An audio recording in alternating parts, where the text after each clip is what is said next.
मग म्हणजे म्हणलं मला भरपूर मारले आणि कुठं आणले मला काही माहित नाही. जंगलात आहे आणि मोबाईल बंद.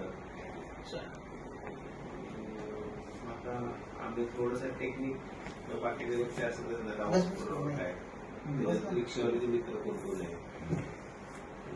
मग ते पोरगा होता त्याला आम्ही असंच घ्यायचं.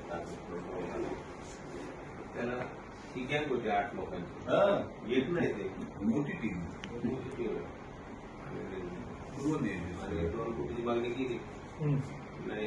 ते पोलिसांना सांगितलं तर मिळणार. आम्हाला रिस्ट्रिक्शन परत बरोबर सिव्हिल ड्रेसवर सगळ्या प्रायव्हेट गाड्या ते जे आम्हाला डाऊट वाटले एकदम पोरांच्यावर त्यांना आम्ही उचललं. त्याला कळून नाही उचलले. त्यांच्या मोबाईलवर मेसेज आले तिकडं काय चाललंय आता. तेवढ्या कमिशनरून आम्हाला बरोबर नशीब बाबा आहे बाबा नशीब एवढा फास्ट केली का. कसं पूर्वी एक असा डोंबिवलीचा सोनाराच्या बाबतीत झालेला विषय आहे. सोनाराच्या पण या 2 वर्षामध्ये ना ही 4थी घटना आहे मानपाड्यात मुलं पळण्याची. पण 4 वेळेला एकदा फक्त गेलाय तो, 3 वेळेला रिकव्हर केले मानपाड्यात. 2 वर्ष तिसरी ही